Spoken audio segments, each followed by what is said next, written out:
একটি সোনার হরিণ এবং কাঠুরের ৩টি জাদুকরি দোয়া। এটি অনেক পুরনো সময়ের কথা, যখন পৃথিবীতে রাজাদের শাসন ছিল এবং ইনসাফের তলোয়ার দিয়ে বিচার চলত। সেই দিনগুলোতে একটি প্রত্যন্ত অঞ্চলে গুলজার-এ খুররম নামে একটি ছোট গ্রাম ছিল।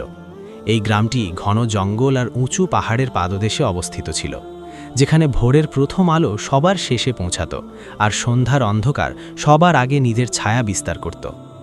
সেই গ্রামে ইলিয়াস নামে এক নেককার ও দয়ালু কাঠুরে বাস করত। ইলিয়াসের বয়স ছিল প্রায় ২৫ বছর, কিন্তু কঠোর পরিশ্রম আর জীবন সংগ্রাম তাকে বয়সের তুলনায় কিছুটা বেশি বয়স্ক করে তুলেছিল। তার কপালে গভীর ভাঁজ ছিল, হাতে ছিল কঠোর পরিশ্রমের চিহ্ন এবং চোখে ছিল এমন এক আভা যা তার ধৈর্য ও তুষ্টির গল্প বলত। ইলিয়াস একটি জরাজীর্ণ কুঁড়ে ঘরে তার মা ফাতেমা এবং ছোট বোন আয়েশার সাথে থাকত। তার বাবা হাজি ইউসুফ ৩ বছর আগে ইন্তেকাল করেছিলেন। এক প্রচণ্ড শীতের রাতে তীব্র জ্বরে আক্রান্ত হয়ে তিনি এই নশ্বর পৃথিবী ত্যাগ করেন। সেই থেকে ইলিয়াসই ছিল পরিবারের একমাত্র অবলম্বন, একমাত্র উপার্জনক্ষম ব্যক্তি এবং তার মা ও বোনের রক্ষক। ফাতেমা বিবির বয়স ছিল ৬০ বছরের কাছাকাছি। বার্ধক্য আর অসুস্থতা তাকে বিছানায় বন্দি করে ফেলেছিল। তার শরীরে হাড়ের ব্যথা এতটাই তীব্র ছিল যে তিনি সারা দিন যন্ত্রণায় কাতরাতেন। কখনো হাঁটুতে এত ব্যথা হতো যে তিনি উঠতে পারতেন না, আবার কখনো কোমরের আড়ষ্ঠতায় শ্বাস নেওয়াও দায় হয়ে পড়ত। তবুও তিনি কখনো অভিযোগ করতেন না, শুধু ছেলে ইলিয়াসের মঙ্গলের জন্য দোয়া করতেন আর স্বামী ইউসুফের স্মৃতিতে চোখের জল ফেলতেন। আয়েশা ছিল ইলিয়াসের ছোট বোন, ১৬ বছরের এক কিশোরী। তার বিয়ের বয়স হয়েছিল, কিন্তু ঘরের আর্থিক অবস্থা এমন ছিল না যে তার বিয়ের আয়োজন করা সম্ভব হয়। ইলিয়াসের মনে এই নিয়ে খুব কষ্ট ছিল যে সে তার বোনের বিয়ে দিতে পারছে না। আয়েশাও ছিল খুব বুঝদার মেয়ে। সে তার ভাইয়ের দুশ্চিন্তা বুঝতে পারত এবং চুপচাপ থাকত। সে ঘরের কাজ করত, মায়ের সেবা করত এবং ভাইয়ের জন্য রুটি বানাত। ইলিয়াস প্রতিদিন খুব ভোরে অন্ধকার থাকতেই ঘুম থেকে উঠত, ফজরের নামাজ পড়ত, মায়ের পা ছুঁয়ে সালাম করত, আয়েশাকে মায়ের খেয়াল রাখার তাগিদ দিত এবং তারপর কাঁধে কুঠার নিয়ে জঙ্গলের দিকে রওনা হতো। সেই জঙ্গলটি ছিল প্রায় ২ ক্রোশ দূরে, যেখানে ঘন গাছপালা আর শক্ত কাঠ পাওয়া যেত। জঙ্গলের পথ মোটেও সহজ ছিল না। পাথুরে জমি, কাঁটাযুক্ত ঝোপঝাড় আর মাঝে মধ্যে বন্য পশুরও ভয় থাকত। কিন্তু ইলিয়াস কখনো সাহস হারাত না। সে সকাল থেকে সন্ধ্যা পর্যন্ত কঠোর পরিশ্রম করত, ভারী ভারী কাঠ কাটত, সেগুলো আঁটি বাঁধত এবং তারপর নিজের কাঁধে করে গ্রামের বাজারে বিক্রির জন্য নিয়ে যেত। বাজারে প্রতিটি আঁটির বিনিময়ে মাত্র ৪ আনা মিলত। কখনো কখনো মানুষ দরদাম করতে করতে দাম এতটাই কমিয়ে যেত যে তাকে মাত্র ২ আনাতেও কাঠের আঁটি বিক্রি করতে হতো। কিন্তু ইলিয়াস কখনো কারো সাথে ঝগড়া করত না। সে চুপচাপ নিজের কাঠ বিক্রি করত এবং যেটুকু পয়সা মিলত তা নিয়ে বাড়ি ফিরে আসত। সেই টাকা দিয়ে সে আটা কিনত, সামান্য তেল কিনত এবং কখনো কখনো ডাল ও চালও নিয়ে আসত। বাকি টাকা জমিয়ে রাখত। কিন্তু ওষুধের টাকা কখনো পূর্ণ হতো না। হাকিম সাহেব বলতেন যে ফাতেমা বিবির জন্য এক বিশেষ ধরনের ওষুধের প্রয়োজন, যা দূরের শহর থেকে আসে এবং অনেক দামি। তার দাম ছিল পুরো ১০০ টাকা। ইলিয়াসের জন্য ১০০ টাকা জমা করা ছিল আকাশ থেকে তারা ছিঁড়িয়ে আনার মতো কঠিন কাজ। গ্রামে ইলিয়াস ছাড়াও আরও অনেক কাঠুরে ছিল, কিন্তু সবাই নিজ নিজ সমস্যায় জর্জরিত ছিল। কেউ কাউকে সাহায্য করত না। প্রত্যেকেই শুধু নিজের রুজিরুটির সংগ্রামে ব্যস্ত ছিল। ইলিয়াসের প্রতিবেশী হিসাবে শামসুদ্দিন নামে এক লোক বাস করত। শামসুদ্দিনও ছিল একজন কাঠুরে, কিন্তু তার স্বভাব ছিল ইলিয়াসের ঠিক উল্টো। শামসুদ্দিন ছিল লোভী ও ঈর্ষাপরায়ণ এবং সে সবসময় অন্যের সুখ দেখে জ্বলত। তার স্ত্রী জয়নাবও ছিল ঠিক তার মতোই। স্বামী স্ত্রী দুজন মিলে সবসময় ইলিয়াসের নিন্দা করত। দেখো তো ইলিয়াস কত লোক দেখানো কাজ করে, শামসুদ্দিন প্রায়ই তার স্ত্রীকে বলতো। সারা গ্রামে নেককার সেজে ঘুরে বেড়ায়, কিন্তু আমি জানি ওর কাছে নিশ্চয়ই কোথাও ধনসম্পদ লুকিয়ে রাখা আছে। জয়নাবও সায় দিত, একদম ঠিক, না হলে এত অভাবের মধ্যেও সে তার মা আর বোনের পেট কিভাবে ভরে? নিশ্চয়ই কোনো রহস্য আছে। কিন্তু বাস্তবতা ছিল এই যে ইলিয়াসের কাছে কোনো লুকোনো ধন ছিল না। তার কাছে ছিল শুধু তার সততা, পরিশ্রম আর আল্লাহর উপর অগাধ বিশ্বাস। একদিনের কথা, শীতকাল ছিল এবং শীত এতই তীব্র ছিল যে বাতাসে যেন ঠান্ডার তীর বইছিল। ইলিয়াস খুব ভোরে ঘুম থেকে উঠল, ফজরের নামাজ পড়ল এবং জঙ্গলে যাওয়ার জন্য তৈরি হলো। আয়েশা তার জন্য 2টো শুকনো রুটি আর একটি পেঁয়াজ গুছিয়ে দিল। ভাইয়া, আজ খুব ঠান্ডা, একটু সাবধানে যেও, আয়েশা মমতায় বলল। ইলিয়াস হাসল। আল্লাহর রহমত আছে, তিনি সবসময় আমাকে রক্ষা করবেন। মা তার বিছানা থেকেই দোয়া করলেন, বাবা, আল্লাহ তোমার সহায় হন, তাড়াতাড়ি ফিরে এসো। ইলিয়াস কুঠার হাতে নিয়ে ঘর থেকে বেরিয়ে পড়ল। পথে শামসুদ্দিনের সাথে দেখা হলো, যে তার ঘরের বাইরে দাঁড়িয়েছিল। আরে ইলিয়াস, এই শীতে জঙ্গলে যাচ্ছ? শামসুদ্দিন টিপ্পনি কাটল, তোমার ঘরে কি এতই অভাব যে এই আবহাওয়ায়ও শান্তি নেই? ইলিয়াস নরম স্বরে জবাব দিল, ভাই শামসুদ্দিন, পরিশ্রম করা কোনো দোষের নয়। আল্লাহ হাত দিয়েছেন, তাই কাজ করা উচিত। শামসুদ্দিন মুখ ভেঙচিয়ে ভেতরে চলে গেল। ইলিয়াস জঙ্গলের দিকে এগিয়ে চলল। পথে অনেক জায়গায় বরফ জমে থাকতে দেখল সে। ঠান্ডার ঝাপটা তার মুখে লাগছিল, কিন্তু সে থামল না। সে হাঁটতেই থাকল, যতক্ষণ না জঙ্গলের ঘন ঝোপঝাড়ের কাছে পৌঁছল। জঙ্গলে পৌঁছে সে একটি বড় গাছ বেছে নিল। এটি ছিল একটি পুরনো চিনার গাছ, যার ডালপালা ছিল মোটা ও শক্ত। ইলিয়াস কুঠার উঁচিয়ে জোরে আঘাত করল। ধাঁই! কুঠারের আঘাত গাছের ডালে পড়ল, তারপর দ্বিতীয় আঘাত, তারপর তৃতীয়। ইলিয়াসের নিঃশ্বাস দ্রুত হয়ে এলো, কপালে ঘামের ফোঁটা জমে উঠল। সে কয়েক ঘন্টা কঠোর পরিশ্রম করল। সূর্য আকাশে উঠতে শুরু করেছিল এবং দুপুর ঘনিয়ে আসছিল। ইলিয়াস এক জায়গায় বসে তার রুটি আর পেঁয়াজ দিয়ে সামান্য খেয়ে নিল। তারপর কিছুক্ষণ বিশ্রাম নিয়ে আবার কাজে লেগে পড়ল। সন্ধ্যা হতে হতে সে অনেক কাঠ কেটে ফেলল। এখন সে সেগুলোকে আটি বাঁধতে শুরু করল। ঠিক যখন সে আটি বাঁধছিল, তখন ঝোপের মধ্যে কোনো নড়াচড়া অনুভব করল। ইলিয়াস চোখ তুলে তাকালো। তার চোখ বিস্ময়ে ছানা বড়া হয়ে গেল। সেখানে একটি হরিণ দাঁড়িয়েছিল, কিন্তু কোনো সাধারণ হরিণ নয়। এই হরিণটি ছিল সোনার। তার শরীরে ছিল স্বর্ণালী উজ্জ্বলতা এবং তার শিংগুলো ছিল সোনার, এবং তার চোখে ছিল এক অদ্ভুত আধ্যাত্মিক জ্যোতি। ইলিয়াস বিস্ময়ে হতবাক হয়ে গেল। সে নিজের চোখ কচলালো, এটা দেখার জন্য যে সে কোনো স্বপ্ন দেখছে না তো। কিন্তু না, হরিণটি সেখানেই ছিল, সামনে দাঁড়িয়ে তার দিকেই তাকাচ্ছিল। হরিণটি ধীরে ধীরে পা বাড়িয়ে ইলিয়াসের কাছে এলো। ইলিয়াস ভয় পেয়ে গেল। সে ভাবল, এটা কোনো জাদু বা জিনের খেলা নয় তো। কিন্তু হরিণটি ছিল খুব শান্ত, তাতে কোনো বিপদের চিহ্ন ছিল না। ঠিক তখনই হঠাৎ হরিণটি কথা বলতে শুরু করল। ইলিয়াস, হে নেককার মানুষ। হরিণের কণ্ঠস্বর ছিল খুব পরিষ্কার ও সুন্দর। আমি তোমার কাছে একটি আর্জি নিয়ে এসেছি। ইলিয়াস কাঁপতে লাগল। তুমি তুমি কথা বলছো? সে তোতলাতে তোতলাতে জিজ্ঞেস করল। হ্যাঁ, আমি কথা বলতে পারি, হরিণটি বলল। আমি কোনো সাধারণ হরিণ নই। আমি একটি জাদুকরী প্রাণী, যাকে আল্লাহ বিশেষ ক্ষমতা দিয়েছেন। আমি এই জঙ্গলে বহু বছর ধরে বাস করি এবং নেককার মানুষদের পরীক্ষা করি। ইলিয়াস ভয়ে পিছিয়ে যাওয়ার চেষ্টা করল, কিন্তু হরিণটি বলল, ভয় পেও না, আমি তোমার কোনো ক্ষতি করব না। বরং আমি তোমার সততা দেখে তোমাকে একটি উপহার দিতে এসেছি। উপহার? ইলিয়াস অবাক হয়ে জিজ্ঞেস করল। হ্যাঁ, হরিণ বলল, যদি তুমি আমাকে ছেড়ে দাও, আমাকে মুক্ত করে দাও এবং বন্দী না করো, তবে আমি তোমার 3টি ইচ্ছা পূরণ করব। এমন 3টি মুরাদ যা তোমার জীবন বদলে দেবে। ইলিয়াসের বুক দুরুদুরু করতে লাগল। 3টি ইচ্ছা! তার মনের সাথে সাথে তার অসুস্থ মা আর বোনের কথা ভেসে উঠল। কিন্তু আমি তো তোমাকে বন্দী করিনি, ইলিয়াস বলল। তুমি তো নিজেই আমার কাছে এসেছ। এটাই তোমার মহানুভবতার পরিচয়। হরিণটি হেসে বলল, তুমি ধন সম্পদ দেখে লোভে পড়ো না, তাই আমি তোমাকে এই উপহার দিচ্ছি। তবে মনে রেখো, এই ইচ্ছাগুলো খুব মূল্যবান, এগুলোর ব্যবহার খুব ভেবেচিন্তে করো। ইলিয়াস ভাবল। সে উপলব্ধি করল, এটি আল্লাহ পক্ষ থেকে তার ওপর একটি করুণা, একটি পরীক্ষা। আমি তোমাকে মুক্ত করে দিচ্ছি, ইলিয়াস বলল। তুমি যেখানে খুশি যেতে পারো। তবে যদি তুমি সত্যিই আমাকে সাহায্য করতে পারো, তবে আমার প্রথম ইচ্ছা হলো এটি। ইলিয়াস লম্বা শ্বাস নিয়ে বলতে লাগল, আমার আম্মাজান খুব অসুস্থ। ওনার জন্য একটি বিশেষ ওষুধের প্রয়োজন, যা অনেক দামি। তুমি কি আমাকে সেই ওষুধটি এনে দিতে পারো? হরিণের চোখে উজ্জ্বলতা ফুটে উঠল। তোমার প্রথম ইচ্ছা কবুল হলো ইলিয়াস।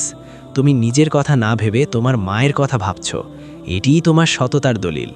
হরিণটি তার একটি শিং নাড়ালো এবং সেখান থেকে একটি ছোট শিশি প্রকট হলো। শিশিটির ভেতরে সবুজ রঙের ওষুধ ছিল, যা জ্বলজ্বল করছিল। এই নাও, হরিণ বলল, এই ওষুধ তোমার আম্মাজানকে আরোগ্য দান করবে। প্রতিদিন সকালে ও সন্ধ্যায় 2 ফোঁটা পানির সাথে মিশিয়ে পান করাবে। 7 দিনের মধ্যে তিনি পুরোপুরি সুস্থ হয়ে যাবেন। ইলিয়াস খুশিতে শিশিটি নিল এবং বুকের সাথে জড়িয়ে ধরল। তার চোখে জল এসে গেল। ধন্যবাদ, অনেক অনেক ধন্যবাদ, সে বলল। এখন তোমার কাছে আরও 2টি ইচ্ছা বাকি আছে। যখন প্রয়োজন হবে আমাকে ডেকো, আমি তোমার দেখা দেব। এই বলে সোনার হরিণটি জঙ্গলে অদৃশ্য হয়ে গেল, যেন সে সেখানে কখনোই ছিল না। ইলিয়াস তার কাঠের আটি কাঁধে চাপিয়ে সে দ্রুত বাড়ির দিকে রওনা দিল। তার মন খুশিতে টইটুম্বুর হয়েছিল। আজ সে আশার এক নতুন আলো খুঁজে পেয়েছে। ইলিয়াস দ্রুতপদে বাড়ির দিকে ফিরছিল। তার হাতে ছিল সেই জাদুকরী শিশি, আর মনে ছিল এক নতুন আশার প্রদীপ। সারা পথ সে আল্লাহর শুকরিয়া আদায় করতে লাগল। জঙ্গলে যা ঘটেছে তা তার নিজেরই বিশ্বাস হচ্ছিল না, কিন্তু হাতের ওই উজ্জ্বল শিশিটিই ছিল সেই বাস্তবতার প্রমাণ। সূর্য ডুবুডুবু করছিল এবং আকাশে লাল ও কমলা রঙের আভা দেখা যাচ্ছিল। হিমেল হাওয়া বইছিল ঠিকই, কিন্তু ইলিয়াসের আর শীত করছিল না। তার শরীরে আশা আর আনন্দের এক অদ্ভুত উষ্ণতা কাজ করছিল। গ্রামের কাছাকাছি পৌঁছালে পথে কিছু মানুষের সাথে তার দেখা হলো। গ্রামের মোড়ল মুখতার সাহেব তার দোকানের সামনে বসে হুক্কা টানছিলেন। আরে ইলিয়াস বাবা, আজ তো খুব জলদি ফিরলে। মুখতার সাহেব বললেন, আজ কি কাঠ কম কেটেছ? ইলিয়াস আদবের সাথে সালাম দিল। না মুখতার সাহেব, আজ আল্লাহর রহমতে কাজ জলদি শেষ হয়ে গেছে। মুখতার সাহেব দুয়া করলেন, আল্লাহ তোমার পরিশ্রমের ফল দিন বাবা। ইলিয়াস সামনে এগিয়ে চলল। কিছু দূর যেতেই শামসুদ্দিন ও তার স্ত্রী জয়নাবকে দেখা গেল। তারা কোনো একটা বিষয়ে তর্ক করছিল। জয়নাব বলল, আরে দেখো, ইলিয়াস আসছে, মনে হয় আজও বিশেষ কিছু পেয়েছে। দেখো ও কত তাড়াহুড়োর মধ্যে আছে।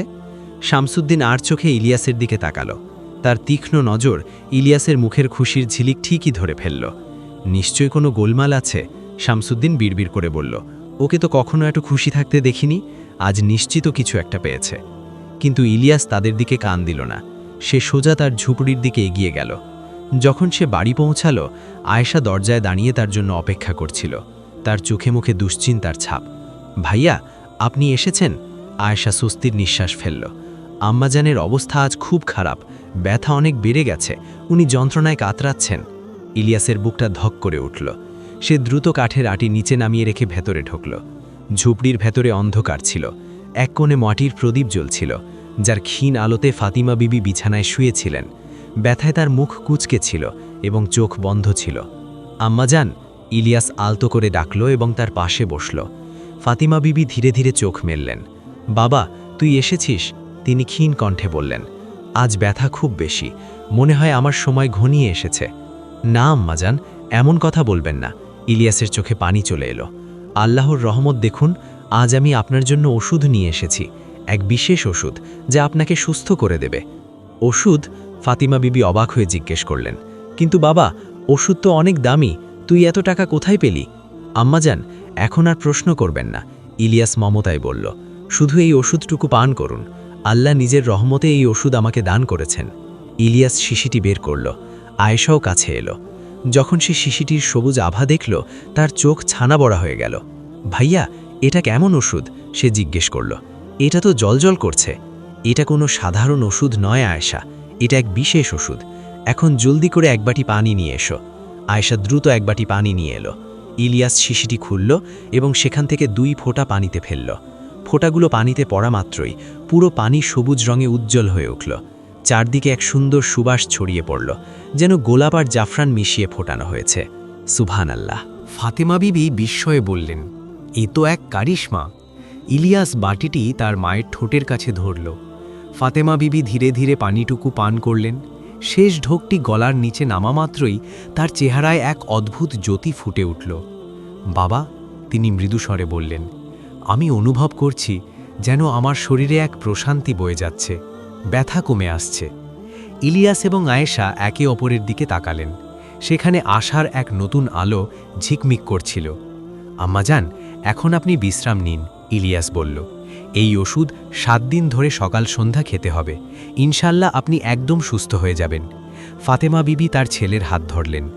আল্লাহ তোকে নেক হায়াত দান করুক বাবা, তুই আমার জন্য কত কিই না করিস। সেই রাতে ইলিয়াস আর আয়েশা দেখল, দীর্ঘ কয়েক মাসের মধ্যে এই প্রথম ফাতেমা বিবি পরম শান্তিতে ঘুমাচ্ছেন। তার শ্বাসপ্রশ্বাস এখন স্বাভাবিক, মুখমণ্ডল থেকে যন্ত্রণার ছাপ মুছে গেছে। পরদিন সকালে ইলিয়াস যখন ঘুম থেকে উঠল, দেখল আম্মাজানের অবস্থা আগের চেয়ে অনেক ভালো। তিনি বিছানায় উঠে বসে আয়েশার সাথে কথা বলছেন। বাবা ইলিয়াস, ফাতেমা বিবি হেসে বললেন, আজ কত বছর পর নিজেকে এতটা হালকা লাগছে। এই ওষুধটা সত্যিই জাদুকরি। ইলিয়াসের মন খুশিতে ভরে গেল। সে আবারও ওষুধের 2 ফোঁটা পানির সাথে মিশিয়ে তার মাকে পান করালো। এভাবে 7 দিন কেটে গেল। প্রতিদিন ফাতেমা বিবির স্বাস্থ্যের উন্নতি হতে লাগল। তৃতীয় দিনে তিনি বিছানা থেকে উঠে বসতে শুরু করলেন। পঞ্চম দিনে তিনি কয়েক কদম হাঁটলেন এবং সপ্তম দিন, যেটি ছিল একটি জুম্মার দিন, ফাতেমা বিবি পুরোপুরি সুস্থ হয়ে গেলেন। আল্লাহর লাখ লাখ শুকরিয়া। ফাতেমা বিবি কাঁদতে কাঁদতে বললেন, আমি তো ভেবেছিলাম আমার মৃত্যু ঘনিয়ে এসেছে, কিন্তু আল্লাহ আমাকে নতুন জীবন দান করলেন। পুরো গ্রামে এই খবর ছড়িয়ে পড়ল যে ফাতেমা বিবি, যিনি মৃত্যুর মুখে ছিলেন, হঠাৎ করে পুরোপুরি সুস্থ হয়ে গেছেন। মানুষজন অবাক হয়ে গেল। অনেকে ইলিয়াসের বাড়িতে এসে অভিনন্দন জানালো। ইলিয়াস বাবা, তুমি কোন ওষুধ ব্যবহার করলে? মুখতার সাহেব জিজ্ঞেস করলেন।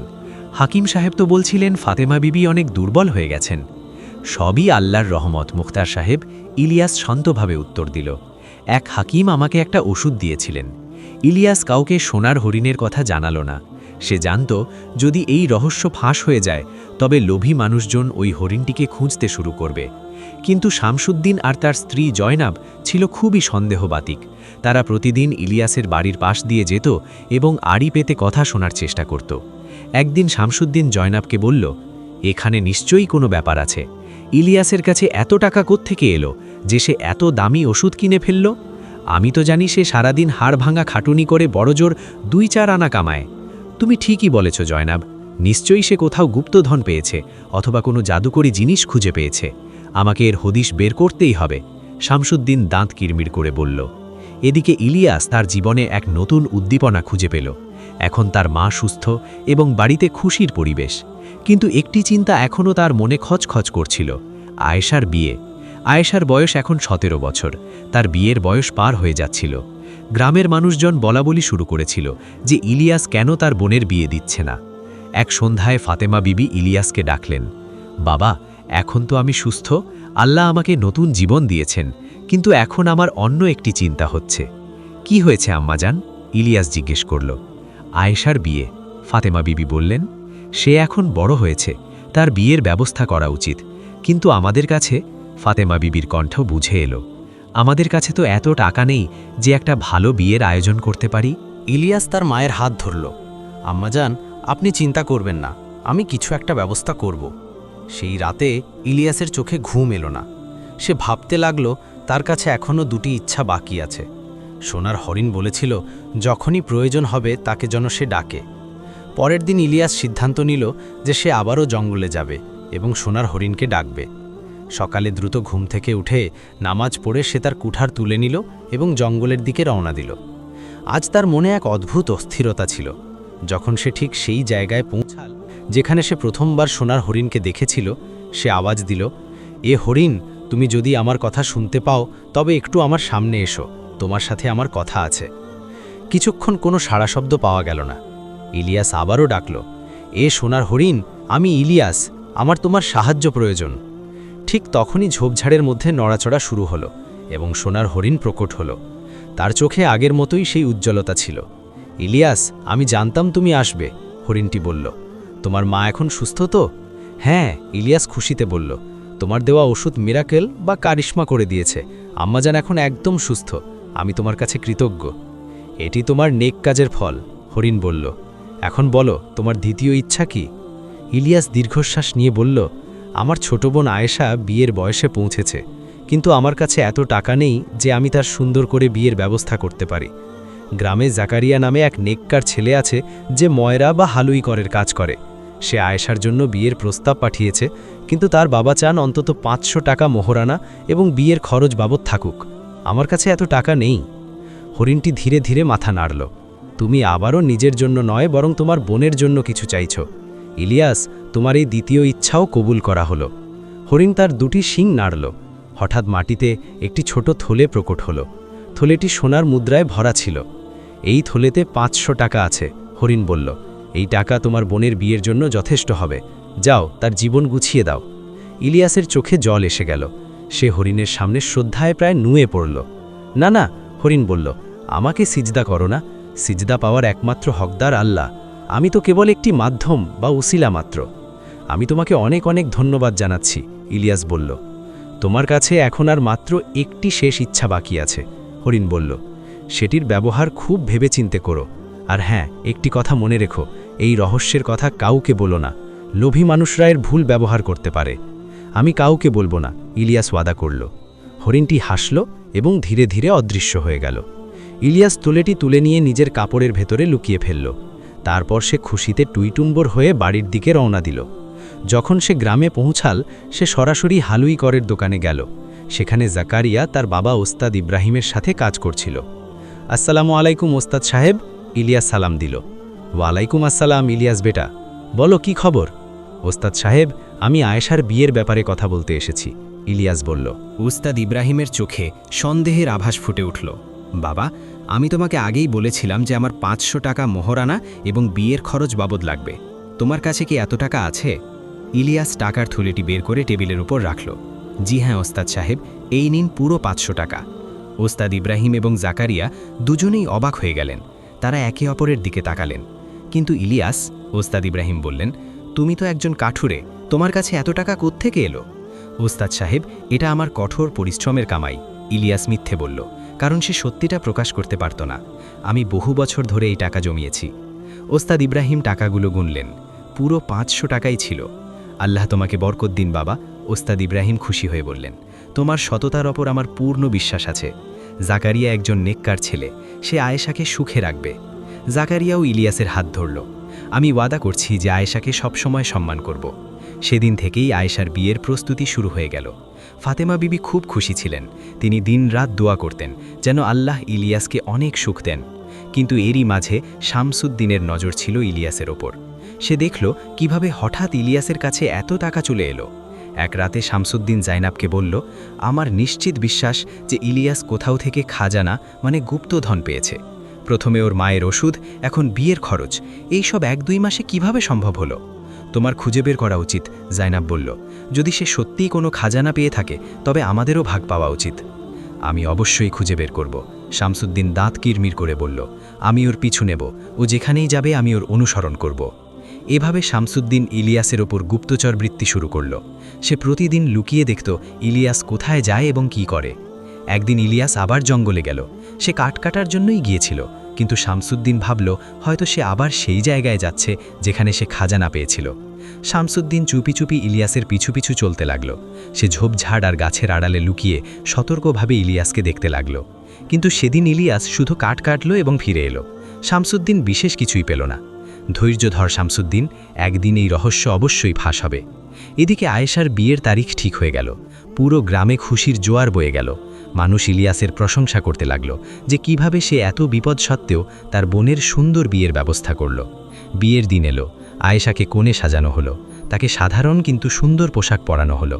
ইলিয়াস তার তৃতীয় ইচ্ছাটি ব্যবহার করল না, কারণ তার মনে হলো এখনই এটার প্রয়োজন নেই। বিয়ে খুব ধুমধাম করে সম্পন্ন হলো।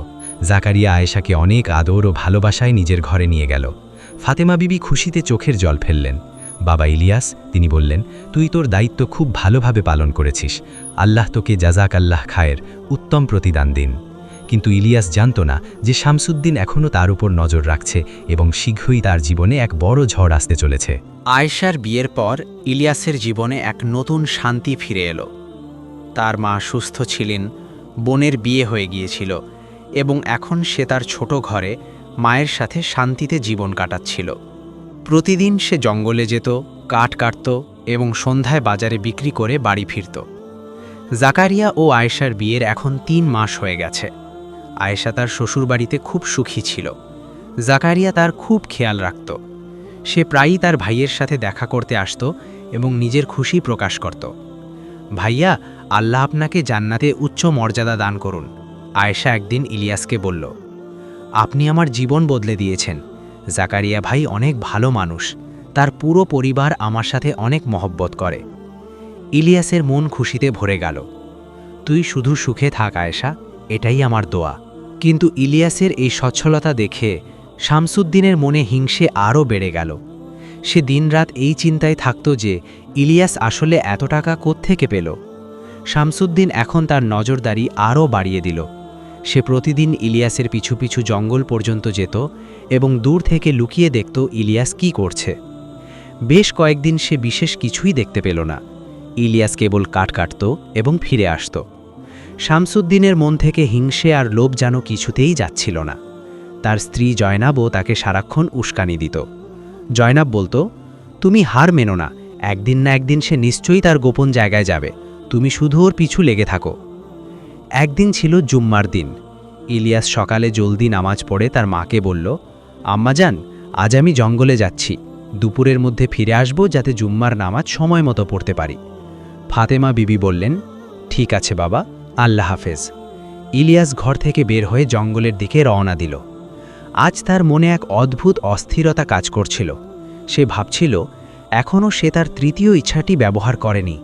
সোনার হরিণ বলেছিল তৃতীয় ইচ্ছাটি খুব ভেবে চিন্তে ব্যবহার করতে। আমি এই ইচ্ছাটি কবে ব্যবহার করব? ইলিয়াস ভাবছিল। এখন তো আল্লাহর রহমতে সব ঠিকঠাকই চলছে, হয়তো এই ইচ্ছার আর প্রয়োজনই পড়বে না। জঙ্গলে পৌঁছে সে কাঠ কাটতে শুরু করল, কিন্তু আজ কাজে মন বসছিল না। কিছুক্ষণ কাজ করার পর সে ভাবল, একবার সোনার হরিণটিকে দেখার চেষ্টা করলে কেমন হয়। ইলিয়াস সেই জায়গার দিকে রওনা দিল যেখানে সে প্রথমবার হরিণটিকে দেখেছিল। সেখানে পৌঁছে সে চারদিকে তাকালো, কিন্তু হরিণকে কোথাও দেখা গেল না। হয়তো সে এখানে নেই, ইলিয়াস ভাবল। তবে সে নিচু স্বরে ডাক দিল, হে সোনার হরিণ, তুমি যদি আশেপাশে কোথাও থাকো, আমি তোমাকে একবার দেখতে চাই। কিছুক্ষণ অপেক্ষার পর ঝোপঝাড়ের মধ্যে নড়াচড়া হলো এবং সোনার হরিণ প্রকট হলো।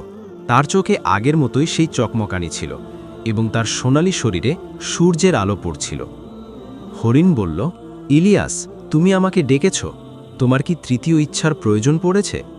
না, ইলিয়াস বলল, আমি শুধু তোমাকে একবার দেখতে চেয়েছিলাম।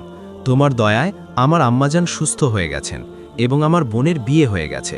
আমি তোমার কাছে কৃতজ্ঞ।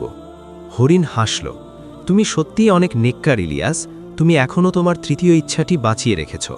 এটি তোমার বুদ্ধিমত্তার পরিচয়। ইলিয়াস বলল, আমি ভাবছিলাম হয়তো আমার এই তৃতীয় ইচ্ছার আর কখনো প্রয়োজনই পড়বে না। আমি চাই তুমি মুক্ত থাকো। হরিণের চোখে এক বিশেষ উজ্জ্বলতা ফুটে উঠল। ইলিয়াস, তোমার এই কথা শুনে আমার মন ভরে গেল। তবে এখনও তৃতীয় ইচ্ছাটি নিজের কাছে রাখো। সময় এলে তোমার এর প্রয়োজন পড়বে এবং যখন তুমি তৈরি হবে তখন তুমি আমাকে মুক্ত করে দিও। ঠিক আছে, ইলিয়াস বলল। তবে ইলিয়াস, আমি তোমাকে একটি বিষয়ে সতর্ক করছি। হরিণ গম্ভীর হয়ে বলল, তুমি কাউকে আমার ব্যাপারে কিছু বলনি তো? না, ইলিয়াস বলল, আমি কাউকে কিছু বলিনি। ভালো করেছ, হরিণ বলল। তবে সব সময় সাবধান থেকো। দুনিয়ায় লোভী আর হিংসুটে মানুষের অভাব নেই। যদি কেউ আমার কথা জানতে পারে তবে বিপদ হতে পারে। ইলিয়াস মাথা নাড়ল, সে বুঝতে পারল। এরপর সোনার হরিণ ধীরে ধীরে অদৃশ্য হয়ে গেল। ইলিয়াস চারদিকে তাকিয়ে আবার কাঠ কাটার জায়গায় ফিরে গেল। কিন্তু ইলিয়াস জানত না যে শামসুদ্দিন আজকেও তার পিছু নিয়েছিল এবং আজ সে ইলিয়াস আর সোনার হরিণের মধ্যে ঘটে যাওয়া সব কিছু দেখে ফেলেছে। শামসুদ্দিন একটি ঘন গাছের পেছনে লুকিয়েছিল। সে নিজের চোখে সোনার হরিণকে দেখেছে এবং তাদের কথোপকথনও শুনেছে।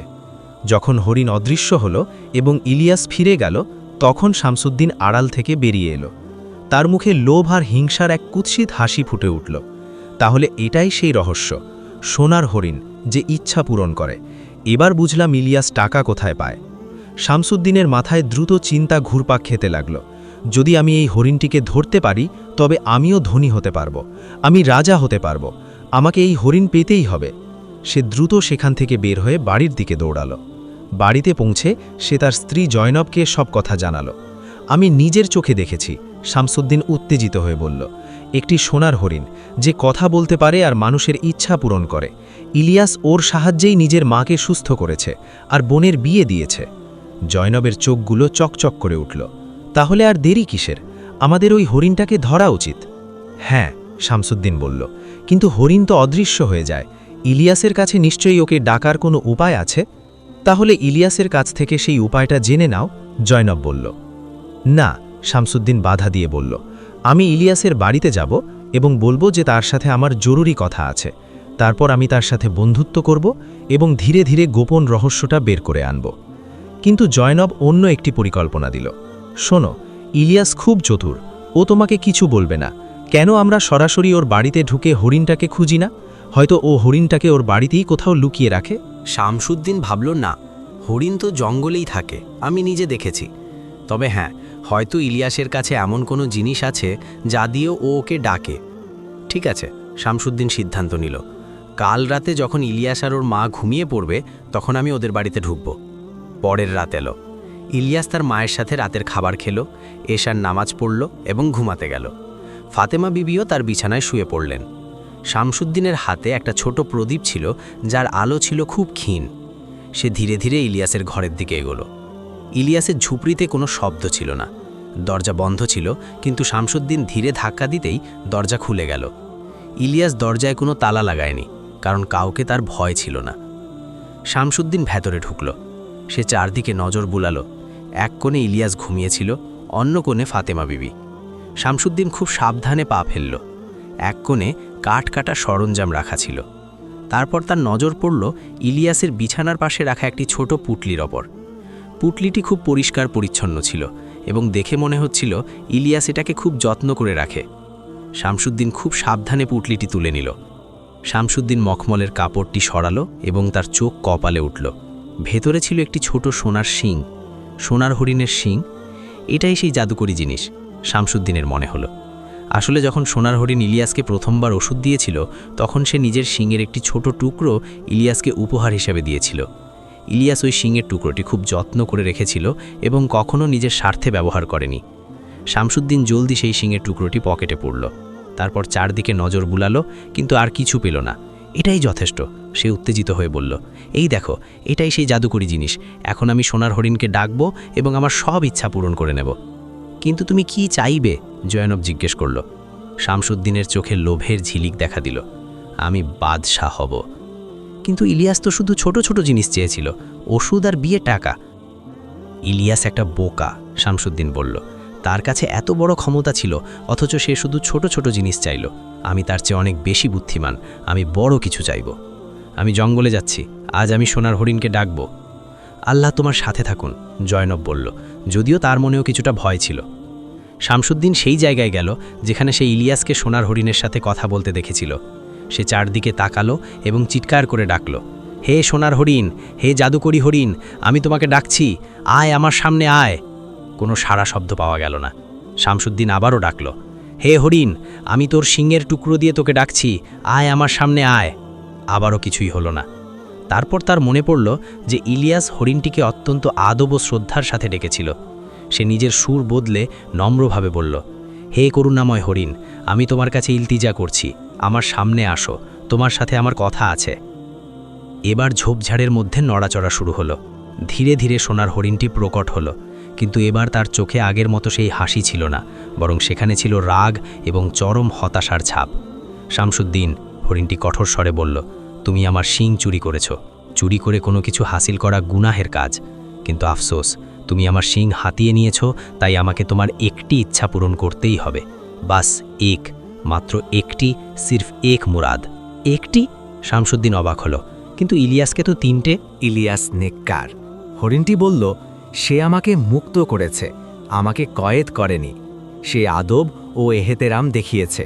কিন্তু তুমি একজন চোর, তুমি কেবল একটি ইচ্ছাই পূরণ করতে পারবে, তাও আমার ইচ্ছাই নয়, বরং বাধ্য হয়ে। এখন জলদি বলো তোমার ইচ্ছা কি? শামসুদ্দিনের মাথায় নানা রকম চিন্তা আসতে লাগল। বাদশাহ হব, ধনী হব, নাকি সোনার প্রাসাদ চাইব? তারপর সে ভাবল, যদি আমি বাদশাহ হয়ে যাই তবে সব কিছু পেয়ে যাব, সম্পদ, ক্ষমতা, সম্মান, সব। আমার ইচ্ছা এই যে, শামসুদ্দিন ঘোষণা করল, মুঝে এ সালতানাত কা বাদশাহ বানা দো, আমাকে এই রাজ্যের বাদশাহ বানিয়ে দাও। হরিণের চোখে এক অদ্ভুত চমক দেখা দিল। তোমার ইচ্ছা কবুল করা হলো শামসুদ্দিন, তুমি বাদশাহ হবে। কিন্তু শুনে রাখো, লোভের পরিণাম মন্দ হয়। তুমি মাত্র এক দিনের জন্য বাদশাহ হবে, শুধু এক দিন, সূর্যোদয় থেকে সূর্যাস্ত পর্যন্ত। এক দিন?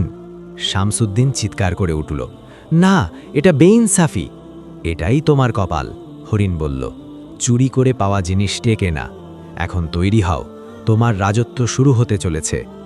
হরিণ তার দুটি শিং নাড়াল। হঠাৎ এক তীব্র আলো ছড়িয়ে পড়ল। শামসুদ্দিন যখন চোখ খুলল, সে নিজেকে একদম অন্য এক জায়গায় আবিষ্কার করল। ছাদের ওপর মূল্যবান ঝাড়বাতি ঝুলছিল, মেঝেতে দামি কার্পেট বিছানো ছিল, আর সবচেয়ে অবাক করা বিষয় হল, তার সামনে একটি আলিশান তখ্ত বা সিংহাসন রাখা ছিল, বাদশাহর সিংহাসন। শামসুদ্দিন নিজের দিকে তাকালো। তার তালি দেওয়া পুরনো কাপড় উধাও হয়ে গেছে। এখন সে জাঁকজমকপূর্ণ রাজকীয় পোশাক পরে আছে। তার মাথায় সোনার মুকুট, যাতে হীরা জহরত খচিত, গলায় মুক্তার হার, তার কোমরে একটি মূল্যবান তলোয়ার ঝুলছিল। এটা সত্যি? শামসুদ্দিন তোতলাতে তোতলাতে বলল। ঠিক তখনই দরবারে অনেক মানুষ প্রবেশ করল। উজির, মন্ত্রী, সেনাপতি এবং দরবারীরা সবাই শামসুদ্দিনের সামনে মাথা নত করে সালাম করতে লাগল। জাহাপনার প্রতি আমাদের কুর্নিশ। হুজুর, আজ দরবারের দিন, প্রজারা আপনার দর্শনের জন্য প্রতীক্ষা করছে। শামসুদ্দিনের বুক খুশিতে নেচে উঠল। সে মনে মনে ভাবল, আমি সত্যিই বাদশাহ হয়ে গেছি। সোনার হরিণ আমার ইচ্ছা পূরণ করেছে।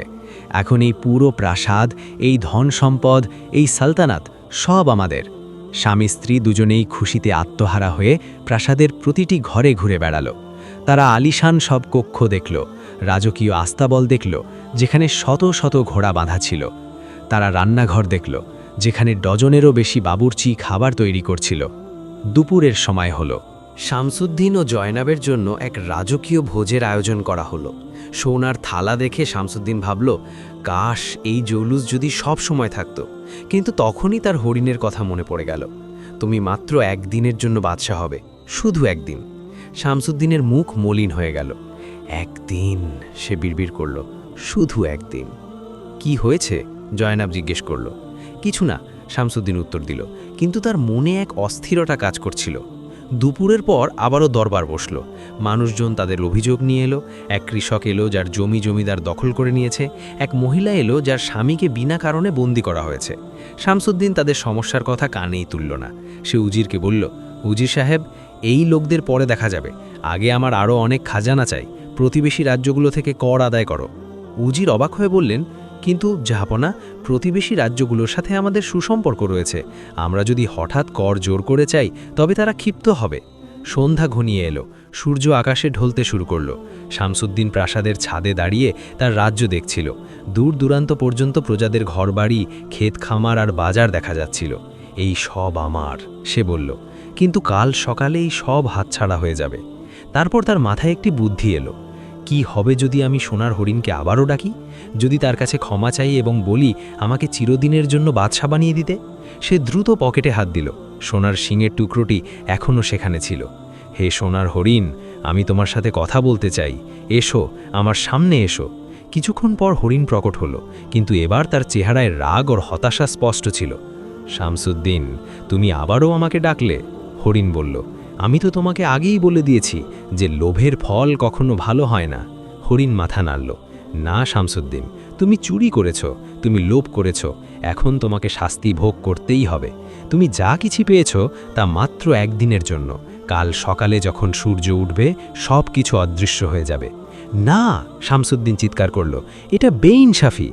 বেইনসাফি তুমি করেছ, হরিণ বলল। তুমি ইলিয়াসের ঘরে ঢুকে চুরি করেছ। তুমি যদি সততার সাথে আমার সাথে দেখা করতে, যদি ইলিয়াসের মতো অন্যদের কথা ভাবতে, তবে হয়তো তোমার ভাগ্য অন্যরকম হতো। কিন্তু তুমি শুধু নিজের আখের গুছিয়েছ। এই বলে হরিণ অদৃশ্য হয়ে গেল। শামসুদ্দিন মাটিতে বসে পড়ল। তার মনে ভয় ও নিরাশা জেগে বসল। কাল সকালে সব শেষ হয়ে যাবে, সে বিড়বিড় করল। আমার রাজত্ব, আমার সম্পদ, সব। সে সারা রাত ঘুমাতে পারল না। সে প্রাসাদের এদিক ওদিক প্রতিটি জিনিস এমনভাবে দেখছিল যেন শেষবারের মতো দেখছে। জয়নাবও চিন্তিত ছিল। আমরা কি সত্যি সব হারিয়ে ফেলব? জিজ্ঞেস করল। হ্যাঁ, হরিণ বলেছে কাল সকালে সব শেষ হয়ে যাবে। তাহলে আমাদের কি করা উচিত? জয়নাব বলল, চলো আমরা যতটা পারি সোনাদানা সাথে নিয়ে নিই। হ্যাঁ, এটাই করি, জয়নাব বলল। দুজনে মিলে দ্রুত খাজানা থেকে সোনার মুদ্রা, হিরে জহরত, মুক্তা এবং দামি জিনিসপত্র জড়ো করতে শুরু করল। তারা বস্তা ভরল, থলি ভরল। তাদের লোভ এতটাই বেড়ে গিয়েছিল যে তারা সব কিছুই লুটে নিতে চাইছিল। কিন্তু তারা যত নিচ্ছিল, তাদের মন ততই আরও চাইছিল। আর সামান্য কিছু, শামসুদ্দিন বলল, আর কিছু হিরে। অবশেষে রাত গভীর হলো। এখন সকাল হতে মাত্র কয়েক ঘন্টা বাকি ছিল। শামসুদ্দিন এবং জয়নাব খাজানায় ভরা বস্তাগুলোর পাশে বসেছিল। তারা এত মালামাল স্তূপ করেছিল যে সেগুলো নাড়াচাড়া করার ক্ষমতাও তাদের ছিল না। এই সব আমাদের, অন্তত এগুলো তো টিকে থাকবে। তারপর তারা সেই খাজানার পাশেই ঘুমিয়ে পড়ল। কারণ সারা রাতের ক্লান্তিতে তাদের চোখ বুজে এলো। ওদিকে গ্রামে ইলিয়াস সকালে উঠল। সে প্রতিদিনের মতো ফজরের নামাজ পড়ল। তারপর সে তার মায়ের কাছে গেল। আম্মাজান, আজ আমি জঙ্গলে যাচ্ছি, সে বলল। কিন্তু যখন সে তার পুটলিটি খুলল, যেখানে সে সোনার শিঙের টুকরোটি রাখত, সে অবাক হয়ে গেল। শিঙের টুকরোটি গায়েব ছিল। এটা কোথায় গেল? ইলিয়াস চিন্তিত হয়ে বলল। আমি তো এখানেই রেখেছিলাম। সে চারদিকে খুঁজল, কিন্তু শিংটি পেল না। তখন তার মনে সন্দেহ হলো, কেউ কি এটা চুরি করেছে? সে দ্রুত জঙ্গলের দিকে দৌড়ালো। তাকে সোনার হরিণের সাথে দেখা করতে হবে। যখন সে সেই জায়গায় পৌঁছালো, সে হরিণকে ডাকল। হরিণ হাজির হলো, কিন্তু তার চেহারায় বিষণ্ণতা ছিল। ইলিয়াস, আমি জানি তুমি কেন এসেছ, হরিণ বলল। শামসুদ্দিন তোমার শিংটি চুরি করেছে। কি? ইলিয়াস অবাক হয়ে গেল। শামসুদ্দিন? হ্যাঁ, হরিণ বলল। সে তোমার প্রতি হিংসা করেছে, তোমার ঘরে চুরি করেছে এবং আমার কাছে একটি লোভী ইচ্ছা পূরণ করতে বলেছে। এখন সে তার লোভের শাস্তি ভোগ করবে। হরিণ ইলিয়াসকে সব কথা জানালো, কিভাবে শামসুদ্দিন রাজা হওয়ার ইচ্ছা পোষণ করেছিল এবং কিভাবে সে মাত্র একদিনের রাজত্ব পেয়েছিল। ইলিয়াসের শামসুদ্দিনের উপর রাগ হওয়া উচিত ছিল, কিন্তু তার মনে কেবল দয়াই জাগল। বেচারা শামসুদ্দিন, ইলিয়াস বলল। সে লোভে পড়ে নিজের জীবন বরবাদ করে দিল। তুমি সত্যিই নেককার ইলিয়াস, তোমার শত্রুর উপরও তোমার দয়া হয়।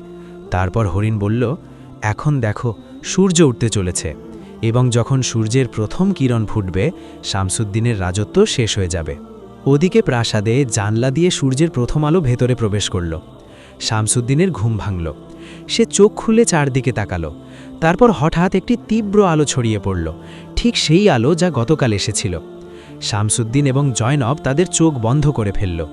যখন তারা চোখ খুলল, তারা আর প্রাসাদে ছিল না। তারা তাদের পুরনো ভাঙাচোরা ঘরে ফিরে এসেছিল। তাদের রাজকীয় পোশাক গায়েব হয়ে গিয়েছিল। তারা আবার তাদের পুরনো তালি দেওয়া পোশাকে ছিল। মুকুট উধাও, অলংকার উধাও, আর সবচেয়ে বড় কথা, সেই সমস্ত খাজানা যা তারা জড়ো করেছিল তাও গায়েব হয়ে গিয়েছিল। বস্তাগুলো খালি ছিল, থলিগুলো শূন্য ছিল। না! শামসুদ্দিন চিৎকার করে উঠল। আমার খাজানা, আমার রাজত্ব সব চলে গেল। জয়নাবও কাঁদতে লাগল।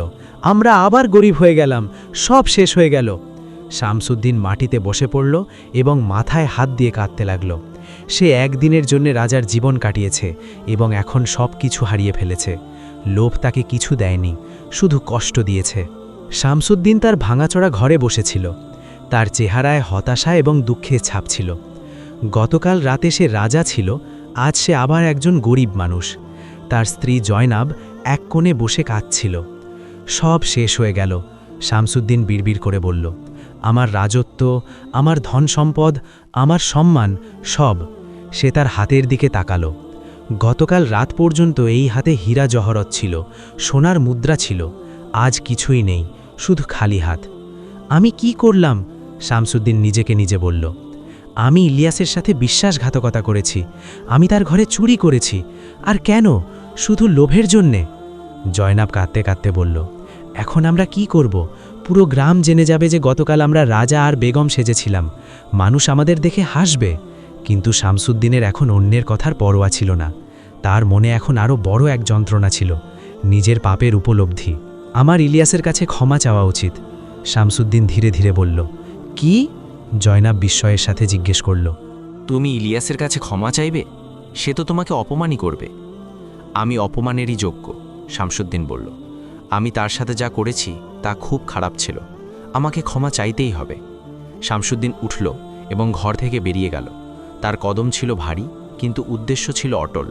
ওদিকে ইলিয়াস তার ঘরে মায়ের সাথে বসেছিল। সোনার হরিণ তাকে সব কথা বলে দিয়েছিল, কিভাবে শামসুদ্দিন চুরি করল এবং কিভাবে সে শাস্তি পেল। আম্মাজান, ইলিয়াস বলল, শামসুদ্দিনের জন্য আমার খুব মায়া হচ্ছে। সে লোভে পড়ে গিয়েছিল এবং এখন সব কিছু হারালো। ফাতেমা বিবি তার ছেলের হাত ধরলেন। বাবা, তোর মন খুব পরিষ্কার। তুই তোর শত্রুকেও ক্ষমা করতে পারিস। আল্লাহ তোকে এর প্রতিদান অবশ্যই দেবেন। ঠিক তখনই দরজায় কড়া নাড়ার শব্দ হলো। ইলিয়াস দরজা খুলল। বাইরে শামসুদ্দিন দাঁড়িয়েছিল। তার মাথা নত ছিল, চোখে ছিল লজ্জা। ইলিয়াস, শামসুদ্দিন বলল, আমি তোমার সাথে কথা বলতে চাই। ইলিয়াস তাকে ভেতরে ডাকল। শামসুদ্দিন ভেতরে এলো এবং ফাতেমা বিবিকে সালাম করল। ইলিয়াস, শামসুদ্দিন বলতে শুরু করল, আমি তোমার কাছে ক্ষমা চাইতে এসেছি। আমি তোমার সাথে খুব খারাপ করেছি। আমি তোমার ঘরে চুরি করেছি, তোমার প্রতি হিংসা করেছি। আমি লোভে অন্ধ হয়ে গিয়েছিলাম। তার কণ্ঠস্বর বুঝে এলো। আমি ভেবেছিলাম সোনার হরিণ আমাকে সুখী করবে। আমাকে ধনী বানিয়ে দেবে, কিন্তু সে আমাকে মাত্র একদিনের রাজত্ব দিয়েছে। আর যখন তা শেষ হলো, আমি উপলব্ধি করলাম যে আসল সুখ সম্পদে নেই। শামসুদ্দিন ইলিয়াসের পায়ে লুটিয়ে পড়ল। আমাকে ক্ষমা করে দাও ইলিয়াস, আমি খুব লজ্জিত। ইলিয়াস শামসুদ্দিনকে টেনে তুলল। তার চোখেও জল ছিল, তবে তার আগের নয়, বরং দয়ার জল। শামসুদ্দিন ভাই, ইলিয়াস বলল, আমি তোমাকে ক্ষমা করলাম। আল্লাহ আমাদের ক্ষমা করতে শিখিয়েছেন। তুমি ভুল করেছ, কিন্তু তা স্বীকার করেছ, এটাই বড় কথা। শামসুদ্দিন কাঁদতে লাগল। তুমি সত্যি অনেক নেককার ইলিয়াস। আমি তোমার সাথে এত মন্দ আচরণ করেছি, তবুও তুমি আমাকে ক্ষমা করছ। ফাতেমা বিবিও বললেন, বাবা শামসুদ্দিন, আল্লাহ তাদের পছন্দ করেন যারা নিজেদের ভুল স্বীকার করে এবং তওবা করে। তুমি ক্ষমা চাইতে এসেছ, খুব ভালো করেছ। শামসুদ্দিন ইলিয়াসের হাত ধরল। আজ থেকে আমি আর কখনো তোমার প্রতি হিংসা করব না। আমি সততার সাথে জীবন কাটাবো। আমি আমার শিক্ষা পেয়ে গেছি। ইলিয়াস হাসল। আল্লাহ তোমাকে সঠিক পথে চালিত করুন শামসুদ্দিন ভাই। শামসুদ্দিন নিজের ঘরে ফিরে গেল। তার মনের বোঝা হালকা হয়ে গিয়েছিল। সে ভুল করেছিল, কিন্তু ক্ষমা পেয়ে গেল। এখন সে এক নতুন জীবন শুরু করতে চায়। সেদিন সন্ধ্যায় ইলিয়াস আবার জঙ্গলে গেল। সে সোনার হরিণের সাথে দেখা করতে চেয়েছিল। যখন সে সেই জায়গায় পৌঁছালো, সে হরিণকে ডাকল। হরিণ উপস্থিত হল। এবার তার মুখে হাসি ছিল। ইলিয়াস, হরিণ বলল, তুমি শামসুদ্দিনকে ক্ষমা করে দিলে। এটি তোমার মহানুভবতার পরিচয়। সে আমার প্রতিবেশী, সে ভুল করেছে, কিন্তু তার উপলব্ধি হয়েছে। আমি তাকে ক্ষমা না করে কি পারি? হরিণ মাথা নাড়াল। ইলিয়াস, তোমার কাছে এখনও একটি ইচ্ছা বাকি আছে। তুমি কি এখন তোমার তৃতীয় ইচ্ছাটি পূরণ করতে চাও?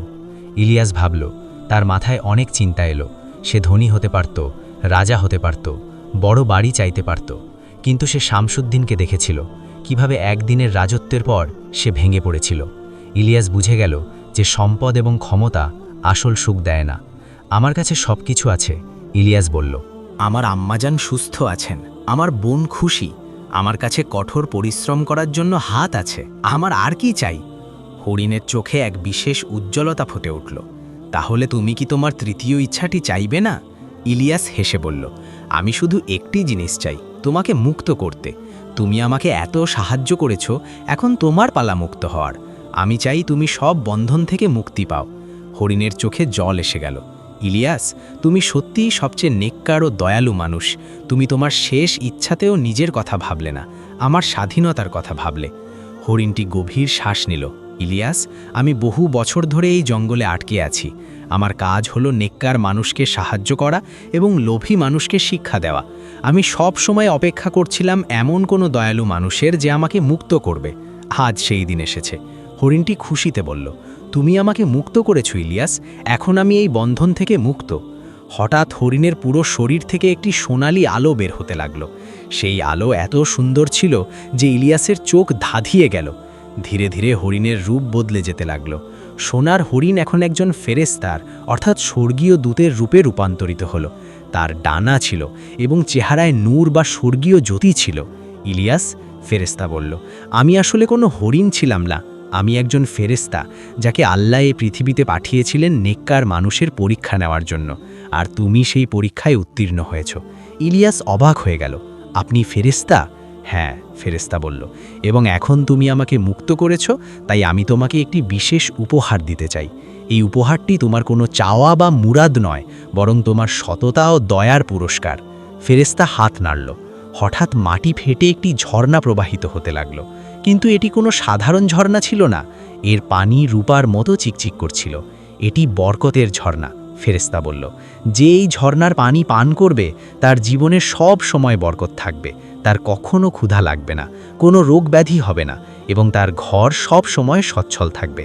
এই ঝর্ণা শুধু তোমার এবং তোমার পরিবারের জন্য। ইলিয়াসের চোখে জল এসে গেল। এটি তো অনেক বড় করুণা। এটি তোমার দয়ালু হৃদয়ের ফল, ফেরেশতা বলল। কিন্তু মনে রেখো, এই ঝর্ণার পানি শুধু অভাবী ও প্রয়োজনগ্রস্তদের সাথে ভাগ করে নেবে, লোভী মানুষদের দেবে না। আমি ওয়াদা করছি, ইলিয়াস বলল। ফেরেশতা হাসল। এখন আমাকে যেতে হবে, এখানে আমার কাজ শেষ। আল্লাহ তোমাকে সব সময় সুখে রাখুন ইলিয়াস। এ কথা বলে ফেরেশতা একটি সোনালি আলোয় অদৃশ্য হয়ে গেল। ইলিয়াস সেখানে অবাক এবং কৃতজ্ঞ চিত্তে দাঁড়িয়ে রইল। সে ঝর্ণার কাছে গিয়ে পানি পান করল। পানি এত মিষ্টি ও সতেজ ছিল যে তার পুরো শরীর চনমনে হয়ে উঠল। সে দ্রুত বাড়ির দিকে ছুটল তার মাকে এই সুখবর জানাতে। বাড়িতে পৌঁছে সে ফাতেমা বিবিকে সব কথা খুলে বলল। ফাতেমা বিবি খুশিতে চোখের জল ফেললেন। আল্লাহর লাখ লাখ শুকরিয়া বাবা, তোর সততাই তো তোকে এই উপহার এনে দিয়েছে। ইলিয়াস ঝর্ণা থেকে পানি এনে তার মাকে পান করালো। ফাতেমা বিবির চেহারায় উজ্জ্বলতা চলে এলো। সেই সন্ধ্যায় ইলিয়াস তার বোন আয়েশার কাছে গেল এবং তাকেও ঝর্ণার কথা জানালো। আয়েশা এবং জাকারিয়াও খুব খুশি হলো। ভাইয়া, আপনি সত্যিই আল্লাহর প্রিয় বান্দা, বলল। দিন পার হতে লাগলো। ইলিয়াসের জীবনে বরকত বাড়তে লাগলো। তার ছোট ঘরটি সব সময় শান্তিতে থাকত। তার মা সব সময় সুস্থ ছিলেন। তার বোনের বিবাহিত জীবন খুব ভালো কেটেছে। ইলিয়াস তার কথা রেখেছে। সে ঝর্ণার পানি অভাবী মানুষের সাথে ভাগ করে নিয়েছে। যেই অসুস্থ হতো, ইলিয়াস তাকে ঝর্ণার পানি পান করাতো। যার ঘরে সমস্যা হতো, ইলিয়াস তাকে সাহায্য করত। শামসুদ্দিনও বদলে গেল। সে নিজের ভুল থেকে শিক্ষা নিল এবং এখন সেও কঠোর পরিশ্রম ও সততার সাথে জীবন অতিবাহিত করতে লাগল। ইলিয়াস তাকেও ঝর্ণার পানি দিল এবং শামসুদ্দিনের জীবনেও বরকত এলো। একদিন শামসুদ্দিন ইলিয়াসের কাছে এলো। সে বলল, ইলিয়াস ভাই, আমি তোমার সাথে এত মন্দ আচরণ করেছি, তবু তুমি আমাকে ক্ষমা করলে এবং সাহায্য করলে। আমি আজীবন তোমার কাছে কৃতজ্ঞ থাকব। ইলিয়াস বলল, এটা কোনো অনুগ্রহ নয় শামসুদ্দিন ভাই, আমরা সবাই একে অপরের ভাই। একে অপরকে সাহায্য করা আমাদের দায়িত্ব। বছর পার হয়ে গেল। ইলিয়াস বৃদ্ধ হল, কিন্তু তার দয়া ও মহৎ প্রাণ কখনো কমেনি। সে তার পুরো জীবন অন্যের সাহায্য করে কাটিয়েছে। ফাতেমা বিবি অনেক দীর্ঘায়ু লাভ করেছিলেন এবং সুখে তার ছেলের সাথে ছিলেন। আয়েশা ও জাকারিয়ার সন্তানাদি হল এবং তাদের পুরো পরিবার সচ্ছল থাকল। শামসুদ্দিন নিজের ভুল থেকে শিখে একজন ভালো মানুষে পরিণত হল। সে আর কখনো কারো প্রতি হিংসা করেনি। সেই ঝর্ণা আজও সেই জঙ্গলে বয়ে চলে। মানুষ বলে সেখানে কখনো কখনো একটি সোনালি আলো দেখা যায়, যেন কোনো ফেরেশতা এসে দেখছে যে নেককার মানুষরা এখনও তাদের উদারতা বজায় রেখেছে কিনা। এই গল্প থেকে আমরা অনেকগুলো গুরুত্বপূর্ণ শিক্ষা পাই। 1. লোভের পরিণাম মন্দ হয়। শামসুদ্দিন লোভে পড়ে চুরি করেছিল এবং বাদশাহ হওয়ার ইচ্ছা পোষণ করেছিল, কিন্তু সে মাত্র একদিনের বাদশাহী পেয়েছিল এবং তারপর সব হারিয়ে ফেলেছিল। লোভ কখনো কাউকে সুখী করে না। সবরের ফল মিষ্টি হয়। ইলিয়াস কখনো তাড়াহুড়ো করেনি। সে তার তৃতীয় ইচ্ছাতে জমিয়ে রেখেছিল এবং ভেবেচিন্তে সিদ্ধান্ত নিয়েছিল। তার ধৈর্যের ফল সে বরকতময় ঝর্ণার রূপে পেয়েছে। 3. দয়াশীলতার কদর আল্লাহ করেন। ইলিয়াস সবসময় অন্যের কথা ভেবেছে। প্রথম ইচ্ছায় মায়ের জন্যে চেয়েছে, দ্বিতীয়টিতে বোনের জন্যে এবং তৃতীয় ইচ্ছায় সোনালী হরিণকে আজাদ করে দিয়েছে। তার দয়াশীলতা তাকে চিরস্থায়ী সুখ দিয়েছে। 4. ক্ষমা চাওয়া এবং ক্ষমা করা উভয়ই অনেক বড় গুণ। শামসুদ্দিন নিজের ভুল স্বীকার করে ক্ষমা চেয়েছে, আর ইলিয়াস তাকে ক্ষমা করে দিয়েছে। দুজনেই বড় মনের পরিচয় দিয়েছে। 5. আসল সুখ ধন সম্পদে নয়, বরং নেক কাজে। শামসুদ্দিন একদিনের রাজত্ব পেয়েও সুখী হতে পারেনি, কিন্তু ইলিয়াসের কাছে কম থাকা সত্ত্বেও সে সবসময় সুখী ছিল, কারণ তার মন পরিষ্কার ছিল। গল্প সমাপ্ত। এই গল্প আমাদের শেখায় যে জীবনের প্রকৃত সুখ লোভ, সম্পদ বা ক্ষমতায় নয়, বরং সততা, ধৈর্য এবং দয়াশীলতার মধ্যে নিহিত। যারা অন্যের মঙ্গলের কথা ভাবে, আল্লাহ তাদের অবশ্যই পুরস্কৃত করেন, আর যারা লোভে পড়ে তারা নিজেদের সব কিছু হারিয়ে ফেলে। আল্লাহ আমাদের সবাইকে ইলিয়াসের মতো নেক দিল বানান এবং শামসুদ্দিনের মতো ভুল থেকে রক্ষা করুন। আমিন। প্রতিদিন নতুন ভিডিও পেতে আমাদের ইসলামিক ইতিহাস চ্যানেলটি অবশ্যই সাবস্ক্রাইব করুন এবং ভিডিওতে কমেন্ট করুন। আশা করি আপনারা সবাই ভালো ও সুস্থ থাকবেন। আসসালামু আলাইকুম।